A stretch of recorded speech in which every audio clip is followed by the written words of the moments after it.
Welcome to PhD with Women on It, Hack the Future. My name is Beata, and today we will be having our Christmas special positivity hack delivered, and we are joined by our brilliant male guests, Gunnar Stefansson, Marcus Bravo, and Patrick Young. Today's topic, this is a women's world. Episode 42 starts here.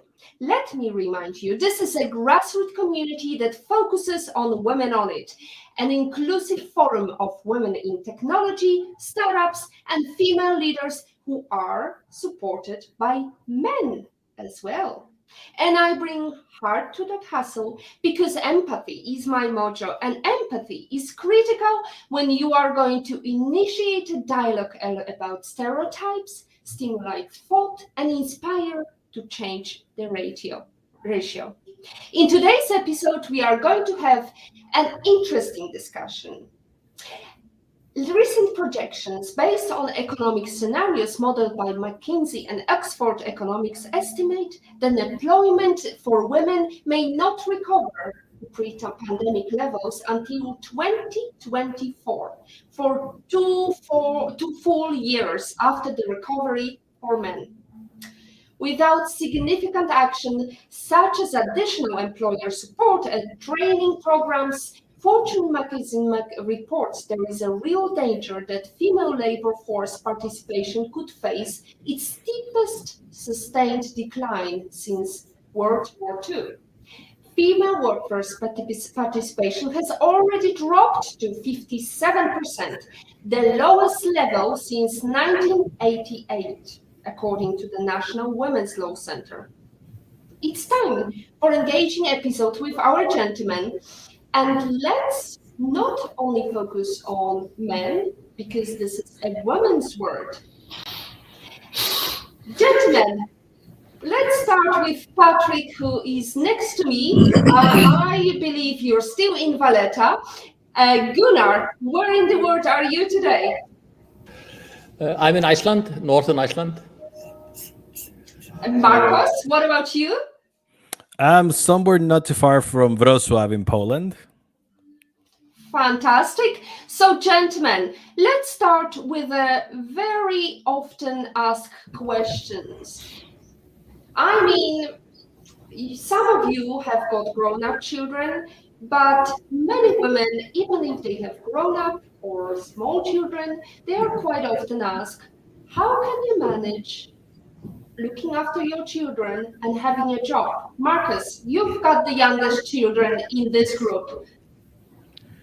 I do, and when I hear a question like that, it really puts me out of my place. I have no idea how we'll answer that because I have some sort of arrangement with my wife. But if I were the one coming back to the workforce, I'll have to say that somehow we will split the work, and eventually I will probably be very confused about why am I replying this?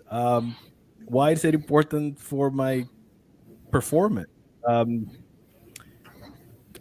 be honest, I'm really blank on how I will reply a question like that because I never had it asked before. There you go, Gunnar. What about you? Yeah, I've never had the question either. I would be very surprised if I got that question in a job interview or otherwise. If I was asked it, I mean, the answer is that we used to simply share parental duties as much as we could and solved any issues. If one of us had an important meeting, the other one would take over with a sick child and so forth. So eventually, you simply solve things. But I agree. This is not a question I would ever expect. Patrick, I know that you've got a young male cat. It's about 2 years old. How can you cope with looking after a cat and having responsibilities and working with word exchanges? It's simply impossible. The cat dominates my life and I'm unable to think because I've got permanent cat brain. That solves it all. Well, gentlemen, I have to say that I am guilty of asking this question as well. And the only reason being that I want to make sure that females know that they can get our support, and we are offering flexible job opportunity. It's not bias. I mean, I sometimes ask this kind of question also males, because I want to make sure that they know that in case there is a father role to be step in, they know that they can do that. They can go to a school, whatever school assessment there is, or whatever is happening in their family life.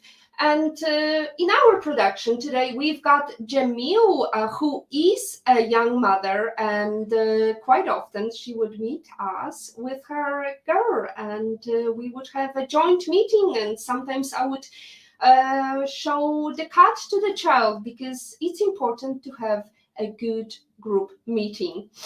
Right, let's go to the next question.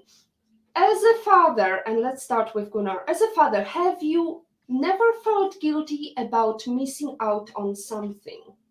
Oh yeah. You do feel very guilty if you're overseas somewhere and your child has a birthday or whatever it is. And you try to juggle things around to make sure that things work. Cancel a meeting if your spouse is sick or whatever it is.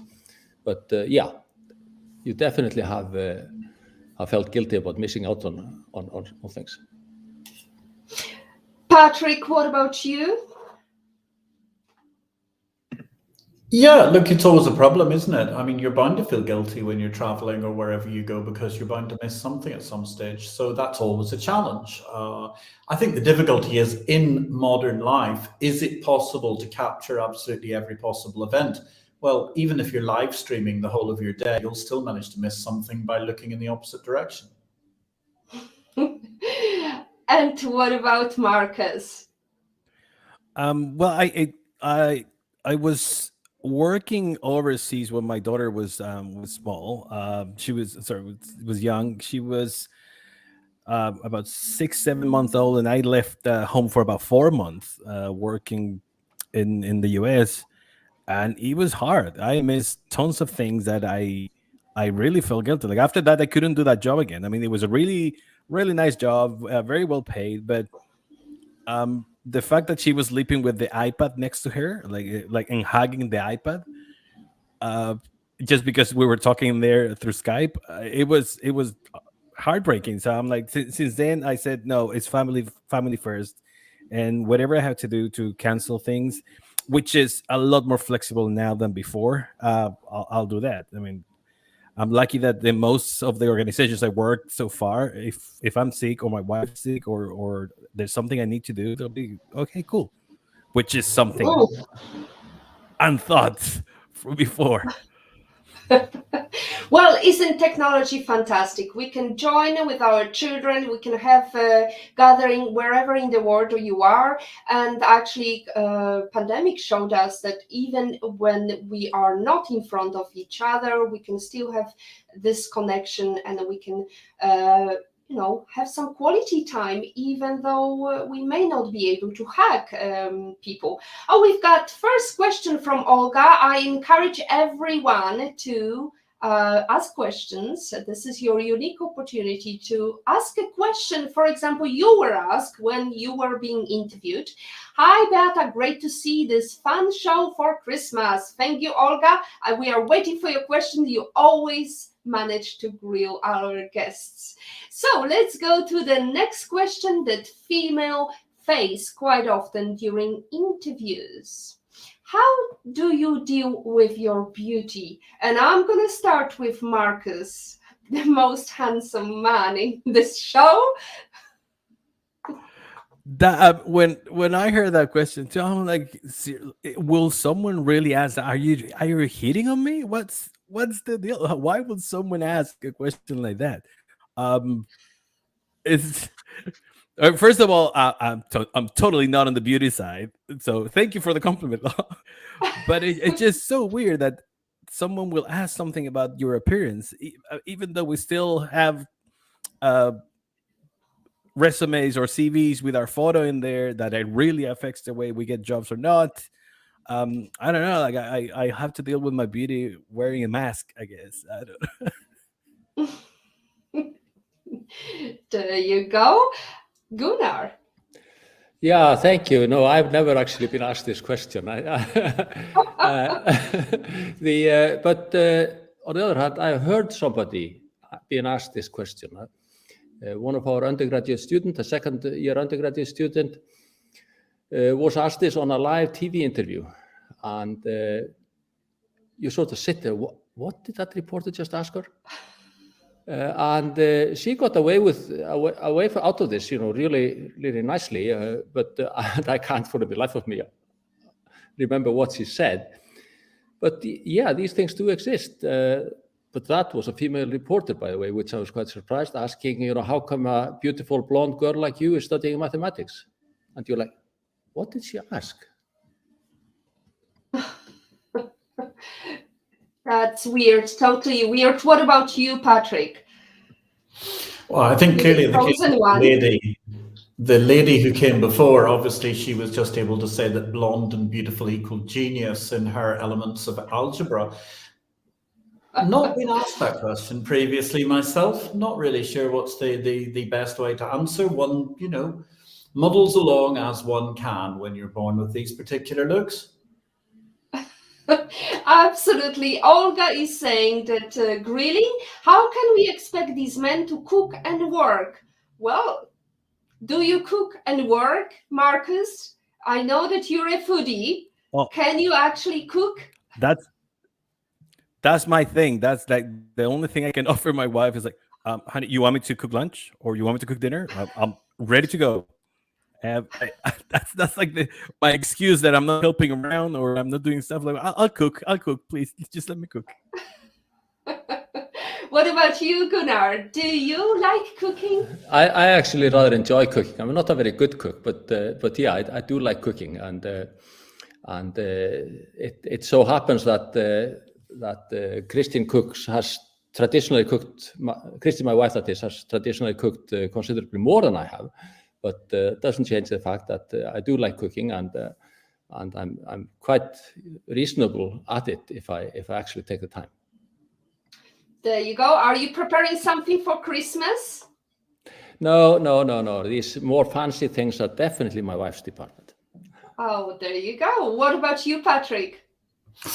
Well, I mean, on the Christmas question, I don't want to say anything too publicly in case my wife finds out, but I'm going to surprise her with the restaurant on Christmas Day rather than cooking this year, although I do usually cook Christmas dinner. But I think Olga here is hitting on a very, very key point, because she's saying, grilling, how can we expect these men to cook and work? I'm inclined to think that that's a woman trying to open up the age-old question of, can men multitask? And therefore, what she's really trying to say is, can these men actually cope with having a job at the same time as they're actually able to cook? Now, that's a very, very interesting line of questioning, Beata. Absolutely. Can men multitask? Gunnar, you've had quite a lot of students working for you, and you had quite interesting comparison, and we discussed it, observing the youngsters communicate or talk about their achievements. Can men multitask, or can women multitask better, or is there really a battle of sexes? Is it relevant? I'm not convinced that it's a gender difference primarily. I think the issue of multitasking, when people have researched it, the little I have seen, seems to indicate that those who believe they can multitask, they're actually worse at multitasking than those who do not. Most of us just do poorly if we try to do many things at once. There you go.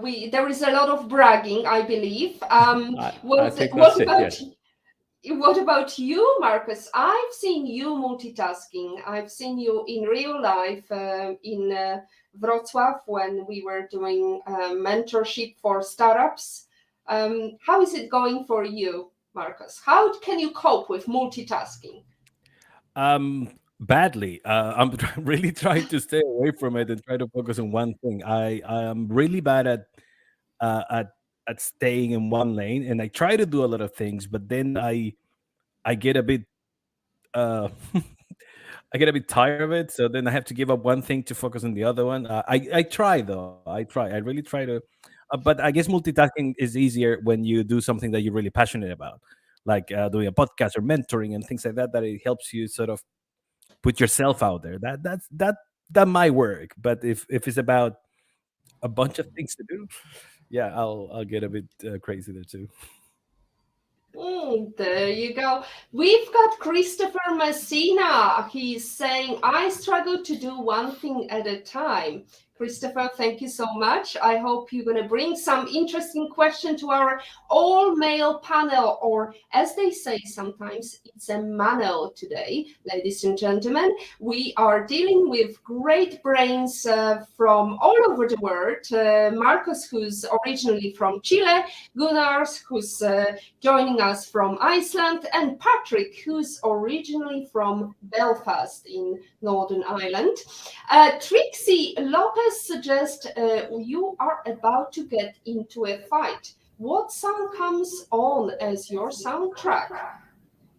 There you go. I think it's all about positivity hack delivered. So let's not go into a battlefield. We are talking about the funny bias we are experiencing every day and how to get out of weird questions that are being asked during interviews and give good answers.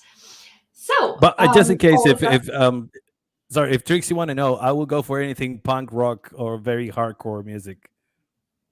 Just to put it out there. That's the style. I think the correct answer is anything punk rock or possibly the theme tune to Rocky, because they always come out winning, right, when it happens in the movies. So therefore, you've got an advantage already. When they play punk rock, you rarely get beaten up. You always seem to end up coming up roses. So maybe that's why. Very clever, Marcus. Absolutely. And we've got Olga, all male multitasking. Yeah, and I saw the Loch Ness Monster in the Bermuda Triangle. There you go. That's a very interesting observation. Well, eye of the tiger, no question, Christopher is suggesting. So, ladies, you need to chip in with some lovely music suggestion to keep the positivity hack delivered. Right, let's go into another question. How do you actually lead with feeling? I mean, this is a weird question, and I was lucky enough never to have it, but apparently there is perception that females cannot leave their feelings behind the door, and they are too emotional. And actually, funny story, a side story, I heard in Malta. I was once speaking to a female who is working in a tech company owned by the government, and she told me that her male colleague, a manager, said women cannot be managers because of their period. So, Patrick, how is your period coping? I mean, how do you cope with your period or non-period and manage the work? Oh, you muted. It's a huge issue. It's obviously very difficult to cope with at all times, but it really is, particularly when you like wearing dark suits like I do, because, you know, you've just got all sorts of problems, bloating, all sorts of other issues. It makes it very uncomfortable for several days. There you go. Marcus, what about your period? My period is extremely long and painful. So it's not easy to deal with it either. I only have a few days a month that I can be happy and helpful. So do you think that, Marcus, let's go back. Do you think period is something that is obstructing us from achieving managerial role? No, at all. I mean, I met a lot of women that will say, oh, it's just my period. But that doesn't mean at all that women they're out of control during that time or anything. I mean, I know when my wife is on her period, but I know how much control she had over handling things that she's doing, like either work at home or or anything, like dealing with me, trying to be as silly as I usually do. I mean, she'll still smile and she still handle things. I mean, it's a bodily phenomena, or whatever you want to call it, that doesn't. I mean, it shouldn't get in the way of how you judge or how you lead or how you task your stuff. What about you, Gunnar? Your scientific approach tells you that period is something that is obstructing us from getting the higher leadership roles? Yeah, when I heard this question, I didn't set it in the context of a period. I was just thinking of feelings in general, mood swings or anything like that. And again, I can't believe that anybody would pose this question or talk about this. I haven't heard about any research to this effect. So if you take that approach, there are various levels of various different issues associated with having a period, as is well established medically. And as if you like, an employer, this would never be an issue on my side, and as an employee, it wouldn't be an issue either. So I really don't see why anybody would raise this in the first place. Like Marcus says, everybody I know deals with this, handles this, and if they have very difficult periods, then that's something that requires a sick leave, if you like. And so Gunnar, again, what would be your answer to this gentleman who posed, who voiced his opinion about females cannot be managers because of their period? Well, if I was applying for a job, I would go somewhere else, because I really wouldn't work with a person like this. If it's somebody in my company, I would do my darndest to stand up to this person and say and call his bullshit. The thing that gets me about all of this is, Gunnar mentions mood swings, and that's a very good point. And so many men throughout the world are fascinated by football. I have no idea why, but they are fascinated by football. And if you want genuinely a mood swing, I mean, women's periods, 2 days a month might have an issue. Men's football matches, I mean, football is a game constructed so that the best team in the world still only wins about half the time. So therefore, it's completely ridiculous, because you're masochistically wanting to watch something where you're a loser most of the time, even when your team's the best team in the world. I don't understand that. And you look at the mood swings and actually look at the productivity data and the way that companies, particularly factories and a lot of offices, have to reshape their working hours because it's something called the World Cup of football, which is apparently very important. And every 4 years or whatever they play it, they have to do all sorts of things to re-roster because men's mood swings are so huge throughout it. So good grief, it strikes me that, we really should be doing something to legislate about football, because certainly there's no multitasking going on when that's happening amongst most of the male population.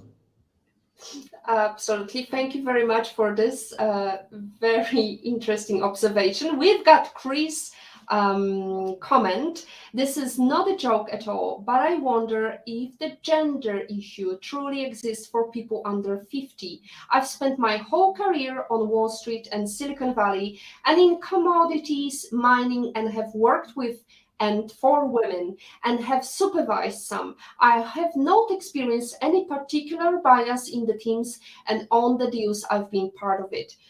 You're lucky man, Christopher. I have to say that maybe you were born with a golden spoon in your mouth, but definitely I had many examples, and especially giving this opportunity of women on IT community when we can get together and without being judged, we can talk about all the bias that is existing in the community, in the tech space.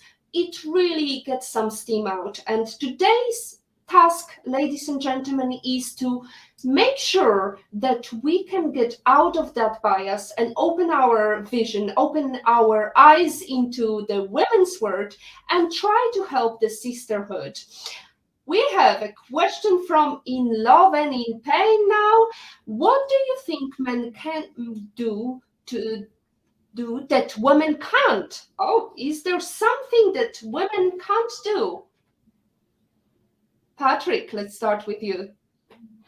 Well, the only thing that men can do that women can't do on the average is that men, because of the fact they actually have more testosterone, can lift heavier stuff and do more physical labor. And therefore, that's why you do tend to still find that there's a certain bias in, for example, firefighting in favor of men. But it's not unique, because obviously if it comes to holding fire hoses, being intelligent, working out how to rescue people and so on, that can be done by anybody. When it comes to actually trying to carry 100 and something pound or 100 kilo people out of buildings, men do have a fractional advantage. Is that material to all civilization and a good reason why men should be allowed to have a greater opportunity in life than women? No, I'm not suggesting that. But there are obviously differences. And therefore, I think it's very important to go back to, well, what was it Martin Luther King was always talking about? I mean, separate but equal, in understanding the idea that people could be different, but at the same time, they should all have an equal opportunity and live together in harmony and peace. A fabulous answer. Thank you very much. Do you gentlemen have anything to add? Marcus, Gunnar? Gunnar, please. Yes.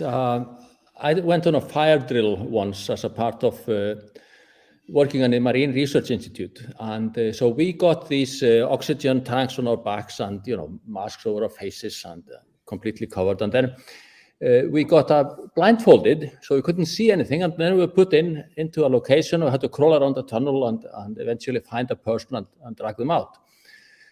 And this was the most difficult thing I've done in my life, actually. Dragging somebody who's over 100 kilos or trying to hold them, even though there were two of us together. But in that same exercise, there were also two women. They came out, they had run out of oxygen, but each of them had simply grabbed hold of a shoulder of this 110 kilo guy and dragged him out of the vessel across every single bump in the floor and whatever they came across, and did their thing. And that's the thing. In most cases, you can actually solve everything by using your brain and not just the muscle. Bravo. Thank you very very much. Point. Very good point indeed. Marcus, you're eager to add something. No, I was just thinking that there are probably more things that women can do than we cannot, I believe that women have more or access empathy easier than we do. When men are in leadership positions, they try to have this sort of lead by example, while women can go down and relate to the team much easier than men. I don't want to generalize, but it's something that I've seen, that it's easier for women to understand when someone's going through bad stuff or whatever, more than the guy. Like the guy always have that attitude of tough love and like, oh, well, you have to do better, but I love you, but I hate you, but I love you. You know what I mean? Well, it comes from the natural role of mothers or motherhood, when females are usually the nurturing mothers. So probably there is some research that is showing how our natural role, or how nature was built us to be kind of more nurturing by nature. Anyway, yeah, can I add to this a little bit? Yes, absolutely. Please, Gunnar. Exactly this point, because I've been on frequent meetings for junior advisors, where people become PhD advisors and they're beginning, and I'm now one of the old guys. And one of the questions we addressed was, what's the thing that surprised you in this role? And for me, in this role, it's the same as when I was chairman of the mathematics department. It's the number of personal problems that students come to you with that you need to somehow or other help them with. And this can be anything. This can be a person who just got divorced, somebody got beaten by their husband, somebody's in a depression, and really badly in a really bad state and so forth. And these things you have to deal with. And to tell you the truth, coming out with a PhD in stats and suddenly being faced with these kinds of issues is actually very, very difficult. And I'm with the previous speaker that this is something that, women generally you would expect to be better at than men. And this is a very important part of management. And it's something that's often ignored when you talk to applicants about the position. Absolutely. So let's go into more broader questions, and let's ask you, why are manholes round? Patrick, I know you've got a specific understanding of English, and I don't really get that. I mean, you can be a husband and a man. I mean, you can be whatever. I mean, there is so much bias in English that I sometimes wonder, like, why are we not changing that? But tell me, why are manholes round? And why are they manholes? You muted. Manholes are round because it's easier to price them out. And more importantly, it's much easier to put them back because you're not trying to put a square edge anywhere. Okay. So let's go into a question that we were thinking how to really progress the females' leadership. If I gave you $50,000 to start a business for your daughter, what business would you start? Let's start with Marcos. Okay, what I will choose as me, I will open a tattoo studio for her. I would love to see her create. She's very good at drawing, but I would love to do something cool that is also lucrative, so she can make money. I would love to open either a tattoo studio or a graphic design company, but a tattoo studio is cooler. Yeah, that's probably what I'll do. Like I'll open I will manage it, and she will be the artist. Okay. What about you, Gunnar? Well, this is an impossible question. Having had about 5 seconds to think about it, I would ask her what she wanted to do and try to support her in it. Okay. And what do you think? What would be your guess if you see business opportunities that are around and thinking about what would be your daughter's choice, or what would be the best given that given that I don't actually have a daughter, I've got 3 granddaughters though. One of them is interested in both music and soccer, but even more soccer than anything. Another one is interested primarily in ballet, but so far neither one of them actually has indicated that they might be interested in any particular business, if you like. So I have no idea. The technology would be the sort of place where I would love to see some of my granddaughters, but it's completely their choice, and whatever they would choose, I would certainly try to help them with that. Patrick, what about you? $50,000 can't get you much far, but what would be your idea for a daughter to start a business for her? I'm with Gunnar. I don't think that I have got the right to start that business for a daughter or for anybody. I think they've got to decide what they want to have, because otherwise you're going to end up with a business that doesn't really match with what you want to do. I think what you can offer is a lot of mentoring and the ability to try and help them shape and find where they're ideal. Where have they got something they like? What is something that they're good at doing? Perhaps, Gunnar's idea is maybe his 2 granddaughters can get together and they can have a balletic soccer school or a soccer-oriented ballet school, which sounds probably like something would meet the zeitgeist for many. I don't know, but truly, you can't expect, and that's the trick in this question, like the manhole covers one, you're expecting me to jump in as a man and assert myself, and that's exactly the thing we shouldn't do, because we must let women, children, have them opportunity to find their voices, decide what they want to do, and then enable them to do that. Well, I think it's a very diplomatic answer, Patrick, because we know that our daughter would like to have a piercing studio, and we know that maybe not the best idea, but... Oh, there you go. Hold on a second. Hold on. She's got a natural partner in Marcus's daughter. She's off. There we go. Business done. There you go. Yeah, business done. M&A clinic, game over. Yeah, carry on. What's the next question? Okay, I'll wire that $50,000 then. And now let's go to Christopher. Has got a best idea ever. Crypto broker. Gunnar, what do you say about that? You're the crypto guru here. Maybe you could advise Christopher's daughter. You're absolutely right. Of course, I would love it if my grandchildren went into cryptocurrencies. There's just, but there's no way in the world that I would ever try to push them in that direction. Good. Thank you so much. Sorry to say, I'm a little disappointed. I thought Chris would have been pushing his daughter into being a rare earths miner.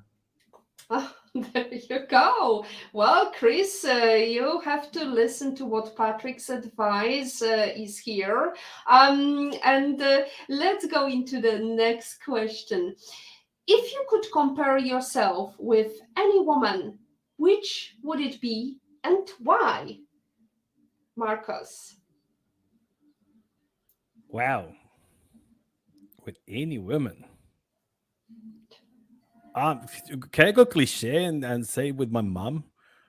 Just because I mean, is a lot of the things that I do, a lot of my thought process is very similar to hers, which is very generous and very motherly, but at the same time, she wouldn't trust anyone too much. So I think I'm probably going to stick to I got a lot of that woman in me. Okay, I'm curious to hear more about your mom. Marcus, what is she doing? Is she still around? And can you tell us a little bit why she's an inspiration to you? No, she's not. She passed a couple of years ago, like two or 3 years ago. But I always admire the way that she gave up everything to raise us. I don't know how it worked with my mom and dad to decide that that's the way it was going to be, because she had a job before we came to the world, me and my brothers. But she gave up everything just to make sure that that we had a proper home feeling. And I mean, she literally taught us how to read and how to talk and how to write very young. We learned very, very young just because we had her at home. So it was funny though to see her in her late years being very mad that she lost so much time raising us and she didn't get to enjoy too much. But I mean, we try to make her enjoy it as much as we could too. Patrick, what about your role model? Which female reminds you most of?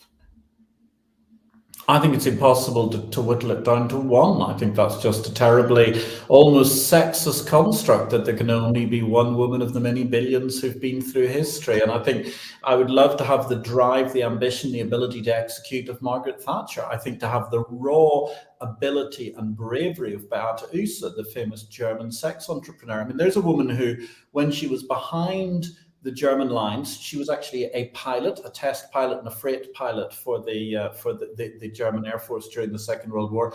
As a Luftwaffe pilot, she was faced as a young single mother with being somewhere behind the Russian lines, with the Russians advancing and encircling her all the way around.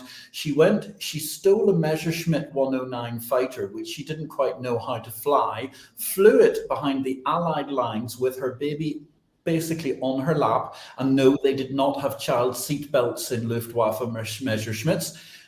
Landed it, was taken prisoner, managed to survive in the free West, and therefore was not a child of communism and suffered for the rest of her life and became a multimillionaire.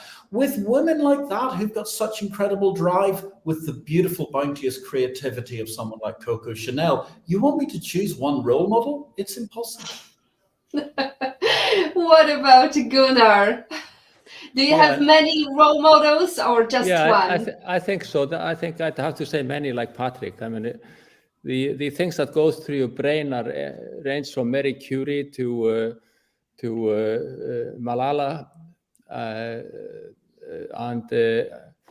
Angela Merkel. How she got from where she started to where she ended and so forth.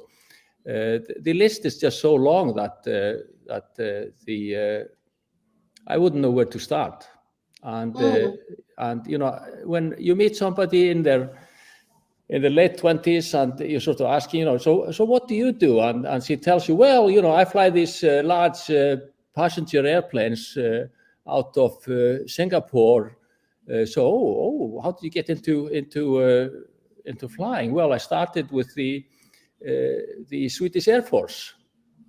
And you sort of look at this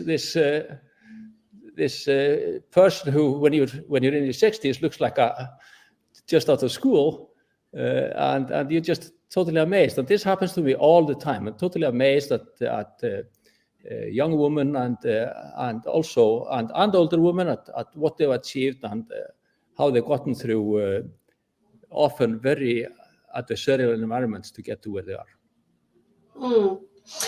Right, we've got Christopher Messina. I think he's jealous of not being in the show. Let's see. He says, Queen Elizabeth II, she's the bomb. Plus, I always have a bag full of stuff with me and love corgis. There you go.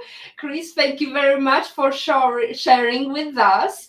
Now, Patrick, let's start with you. Teach women on it something we don't know in the next 60 seconds about something.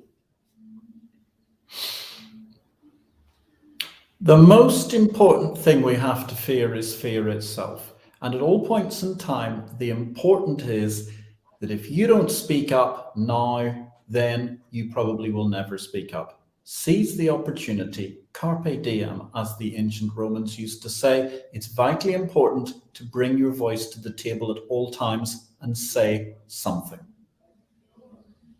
Good. What about you, Marcus? Teach us something we don't know in the next 60 seconds. I don't know if you don't or not, but we as men, we can't do much without women in general. This is something I keep telling my daughter too. It's like, you guys are the support that we need to accomplish things as men, while you can do it on your own. You don't need a guy to help you. Most guys, we need the women to support us. Bravo. Thank you, Marcos. Bravo. What about you, Gunnar? 60 seconds. My advice is don't underestimate yourself. That's the biggest thing that I see so very often with a lot of young people and our female students in particular. And when we've done actual measurements on this, that does seem to be the case. So we need more women in technology, for example, and we see girls moving away from it into other fields, even if they have higher grades than their male colleagues, male peers, and I think that's a difficulty that we need to address, and that women need to basically stand up, believe in what they're doing, and like Patrick says, not just speak up, but also to act and do what they're interested in, and not be afraid that they, maybe not. That this may not be the easiest topic for them, but they can definitely do it just like their male colleagues. So, ladies and gentlemen, just a reminder, we all are born with tabula rasa. We all can learn things. We all have equal opportunities. Sometimes it's very tricky though. And a question for you, gentlemen, if you were asked a very tricky question, and it's in general, how would you give an answer without kind of losing chances in this interview process. What would be your advice how to answer a tricky question, inappropriate question during a job interview? Marcus?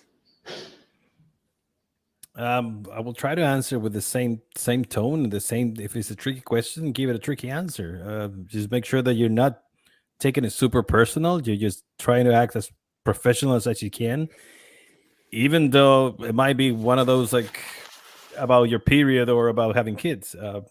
Just be prepared for that kind of questions and try to answer the best or the most professional way you can. Great. What about you, Gunnar? Yeah, when we prepare our students for PhD defenses, we tell them to not be afraid of saying I don't know. So answer what you can, answer it honestly, and if you think something holds, say so, but also tell them that you think so. But if you don't know, just say that as well. If it's a nasty question, then I wouldn't know how to respond to that. I've never had one of them, and I really I wouldn't want to work in a place where a woman get asked whether you got there because of your beauty or whether you could lead because of all the feminine feelings that you have and so forth. I really wouldn't want to work in a place like that. Thank you very much, Gunnar. Patrick, what about you? What was the question again? How to deal with questions that are nasty, inappropriate, how to deal with this kind of question without losing chances of being hired? I think it's very important that at all points in time, we should endeavor to be polite, reasonable, and give an audience to no matter how moronic the question might be and how much it shows up of the other person. And I certainly think the more you can manage to rise above these sorts of things, the better. Whether you ultimately want to take that job is an entirely separate question, exactly as Gunnar has referred to. But at the same time, keep it classy. I think one of the worst things that goes on in modern life is a race to the bottom. And also, as Gunnar said, people feeling they have to know everything. Because actually, if we look at what's gone on during the course of COVID, the media have demanded answers, lots of people have demanded answers, and then we have a whole group of people who are supposedly experts who've actually provided answers, and 99.9% of the time, they've actually ended up being wrong, which therefore leads only to the profound further insult of ignorance. And I think it's very, very important to admit when you do not know something, but to push back. Because you do not know everything does not mean that you are stupid. Far from it. It means that you're more in touch with yourself as a human being than, frankly, the kind of alpha male who tries to bluster his way out of every possible situation and thinks he has an answer to every question. Fantastic, thank you so much. And I think that really inspired Marianne Madeira, who's with us as well, to say a little words to everyone. Hello, everyone. What would you do if your wife asked you to quit your job so you can be a house husband? That's a very interesting question. Let's start with you, Marcos. It will. I don't want to say it will depend. There will definitely be a conversation of why one of us, or why will be the reason that one of us will stay at home. But definitely, yeah. I mean, why not? Like, I would love to be a stay-home dad. I hated work more before when you have to commute everywhere. Now I don't hate it that much because I just work from here. But I wouldn't mind at all if she says like, look, I have a great opportunity, a lot of growth coming. We can achieve our dreams or whatever. Let's do it. If she has better opportunities than I do, why not? Gunnar, you have a career woman in your house. I mean, she's a power in itself. She's running an exchange, and Christine is very powerful, has a very interesting career. What would you do if she asked you to stay at home?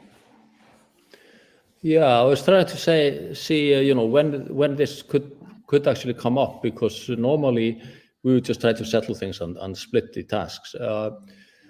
I suppose if we were talking about a great job opportunity in another country with and at the time when we had small children, this sort of could have come up. Let's just do it.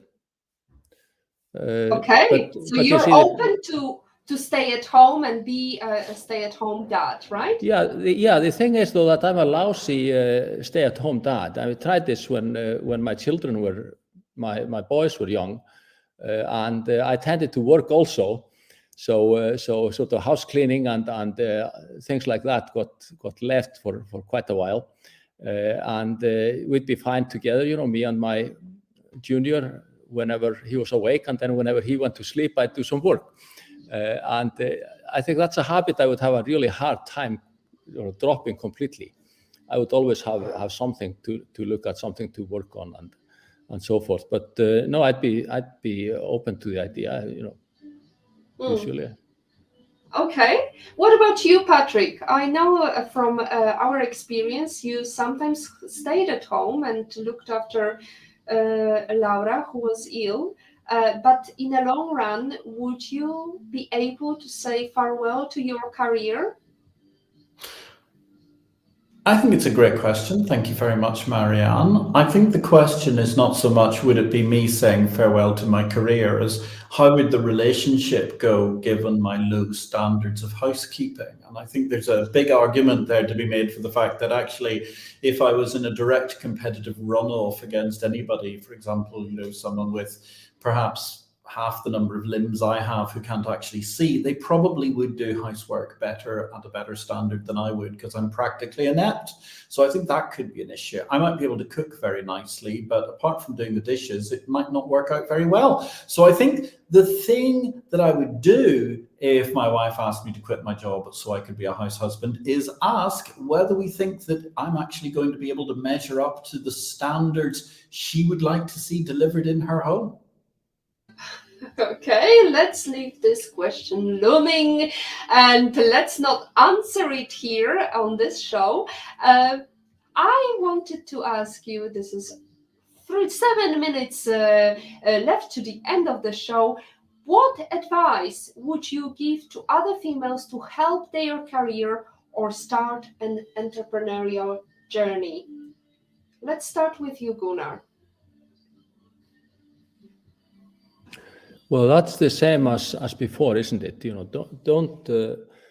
Don't underestimate yourself. I think that's the biggest single issue involved. That people who want to go out and do something, and this is for men or women, they hesitate. They worry too much, think too long. And having said that, of course, you do need to do your budgeting and get all your check all your balances and so forth. But I think there are a lot of cases when people don't believe they can do this, and whereas they could. And I see a lot of those, and I think everybody does. Thank you so much, Marcos. What about you? Advice to females wanting to progress their career or entrepreneurial journey? I'm gonna follow what Gunnar says. It just do it. I had a lot of jobs for the last 10 years. Every single one I had no clue how to do it when I started. I'm not gonna say I lied because I didn't. I just worded very well what I could do and what I could not do, and eventually they give me a chance and figure out things on the way. I mean, it's just take the chance, go for it. Don't pretend that you know everything. Just go for it and learn on the way. I mean, companies are a lot more forgiving now than they were before. So take it. Yes, absolutely. Mantra from startup world, fake it till you make it, is applicable. What about you, Patrick? Advice to females if they want to start their entrepreneurial journey? Well, I think I would go with someone who was Queen of Scotland at one point in time, and of course, most famously portrayed in a Shakespeare play. So that would be Lady Macbeth. Nowadays, I'm sure she would actually be a great mentor and coach to people. Her infamous, of course, remark was, "Screw your courage to the sticking place and you shall not fail." What a perfect advice from a woman who was herself very driven. By the way, that's not advice to go out and try and kill the opposing King of Scotland, which is something that she ended up doing, probably because there wasn't a sufficient startup incubator environment in the north of Scotland at that point in time. But nonetheless, great advice. Just do it, as the other speakers have been saying. Thank you so much for that advice. Now let's go into the top 5 skills all career-driven females, in your opinion, should have. Marcus. Oh, wow. From the top of my head, just courage to go for it. Empathy, absolutely, and that's something comes easier for women, in my opinion. Drive, ambition. That's all I can think right now. Like that really caught me off guard. But yeah, it's just the ambition of you can do whatever, and the courage to jump for it, and the empathy to understand the people around you. Those probably the top 3 things I can think of. Well, you came up with 4 actually: courage, empathy, drive, and ambition. These are good. If you, in the meantime, come up with the 5th one, you're more than welcome to step in. Let's go into Patrick. 5 qualities. Courage, communication, empathy, as Marcus already said, ambition, and indeed, I would say a very, very strong thing to do at all points in time is read. This is the information society. Back when aged people like me were growing up, we had to go to these places called libraries, which were big, big, big places, which were full of all sorts of weird and wonderful little rats and other things that were growing around and about in between books, which you had to take off shelves and look. Nowadays, you've got Uncle Google and Anti-Wikipedia, the world's ultimate information power couple, and they're at the end of your fingertips. Read, read, read, read. When you find out a new word, when you hear something in a meeting you don't know, go read it, go Google it, find out about it. Be curious at all points in time. Whatever's going on in a meeting, whatever happens, whatever's going on, ask, ask, ask. If you have to, become a pain in the backside because you ask so many questions, because the more questions you ask, the more answers you get. The more answers you get, the more conversations you have. The more conversations you have, the more opportunities will come your way. Fantastic. Gunnar, is there anything you can add to this mix? Well, I think it's even more important not just to think of what qualities you need to have, but to recognize that people with all different qualities are needed in every large organization. So, we need different people in the groups we have. We have high-tech groups where we need people with very good people skills. We have high-tech groups where we need somebody with outstanding C++ programming skills and so forth. So, maybe you don't just need, skills A, B, C, D. Maybe you should be also get marks for having certain skills yourself, which can be utilized in this particular group or company that you're working for. But it is also extremely important that you try to adapt to the situation you're in and recognize the famous imposter syndrome for what it is. It's just a syndrome. Everybody feels at some stage that they don't know what everybody else is talking about, and this goes for everybody. So you're not alone. Recognize it and go out and just figure out what the hell they're talking about. Thank you. That's a very, very valid point. There are many qualities to bring to the table. So all you need is screw your courage to the sticking point and you shall not fail. Marcus, did you think of the 5th quality for a female to start entrepreneurial journey? I'm going to steal what Patrick said and go for communication. I think I have to agree with that one. Having a good communication good communication skills is something that opened tons of doors for me, just because I could talk in a way that I can relate, and we can have a very good understanding of where we are in our positions and the way I feel. And that's something that you definitely, men and women, can do, having it, for sure.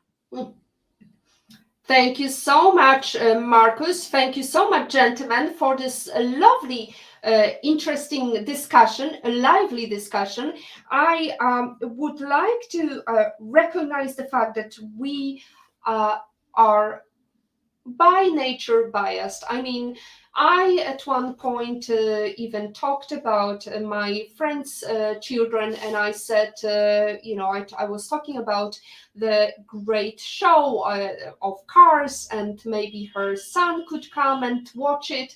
And Patrick, my husband, interrupted and said, well, what about her daughter? She could see it as well. So even though I'm trying to recognize the fact that we are surrounded by bias, and even though there is so much to open our eyes to and not be just focused on computer skills or football or whatever tickles your G-spot, there are things that can inspire you. So you should read, you should spend time reading, and courage is definitely helpful when you want to progress your career. Not being afraid of asking why this particular question is asked during the job interview. Is there anything else, Patrick, that you can think of female leaders should do when being asked tricky question or when experiencing bias? Muted? Yep. The most important thing to do when you're being asked a difficult question is take a couple of seconds to pause. Pause, think, and structure your answer. The worst thing you can do is explode in a temper or give the first thing that comes to mind. Take your time, breathe, and then answer that question with a structure and indeed a passion that demonstrates that you have thought about it and you have a strong opinion on what you need to have a strong opinion about. Fabulous. Thank you very much, Patrick, for helping me with this show. And thank you very much, Gunnar, for delivering very interesting observations of your students. And Marcus, as always, you talked your way out of very tricky questions, including the one of $50,000 and what would you start as a business for your daughter. And as we said, as Gunnar actually pointed out, if there is a toxic atmosphere, you don't want to be working there. It's much better to walk out of that door than get this job and struggle for the next couple of years and lose your career for somebody who doesn't see the potential. If you don't like something, change it. If you can't change it, change your attitude, as Maya Angelou says.